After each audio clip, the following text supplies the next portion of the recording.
4,000 5,000 प्रतिनिधिलाई manage गर्न नसक्ने 2/3 3 करोड नेपाली नागरिकलाई कसरी म्यानेज गर्छ? महाधिवेशन प्रतिनिधिहरूले उठाउनु भएको कुरा यो विलम्ब भयो, ढिला भयो, भद्रगोल भयो, झन्झटिलो भयो, प्रक्रियाहरू एकदम हरेक कुराहरू ढिलो भइरहेको छ। हामी डिजिटल नेपालको कल्पना गरिराख्दाखेरि यी सबै छिटो छरितो किन भएनन्, हुन सकेनन्, हुनुपर्छ भन्ने कुराहरू उहाँहरूले राखेको जायज छ। रवि लामी छानेले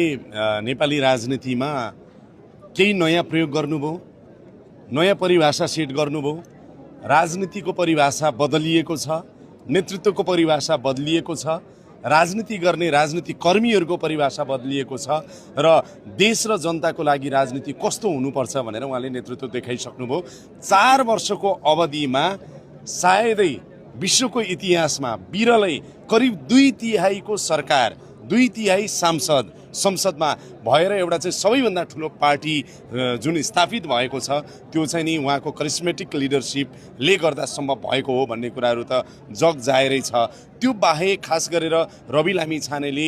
जुन बन्द सत्रमा यो महाधिवेशनमा राजनीतिक प्रस्ताव प्रस्तुत गर्नुभयो र त्यो राजनीतिक प्रस्ताव पारित भयो। त्यसमा राष्ट्रिय स्वतन्त्र पार्टीलाई, राष्ट्रिय स्वतन्त्र पार्टीको सिद्धान्त के हो, राष्ट्रिय स्वतन्त्र पार्टी सेन्टर टु लेफ्ट हो कि सेन्टर टु राइट हो कि यसको सिद्धान्त के हो भनेर जुन अलमल र कन्फ्युजनहरू भइरहेको थियो त्यो अलमल र कन्फ्युजनको स्पष्ट जवाब चाहिँ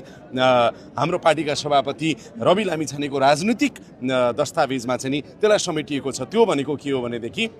सोशल डेमोक्रेसी, सामाजिक प्रजातन्त्र भनेर हामीले त्यसको अभ्यासलाई अगाडि बढाउने भनेर एउटा चाहिँ नयाँ आयाम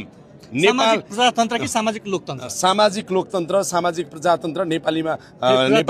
जे भन्नुस् कुरा एउटै हो तर सोशल डेमोक्रेसी भन्ने साथै हामीले बुझ्छौँ। यो कुराको चाहिँ स्थापित भएको छ र अब तपाईले मलाई यदि भन्ने अनुमति दिनुहुन्छ भने हाम्रो पार्टी सभापति रवि लामी छानेले प्रस्तुत गर्नुभएको र पारित भएको यो ऐतिहासिक महाधिवेशनले पारित गरेको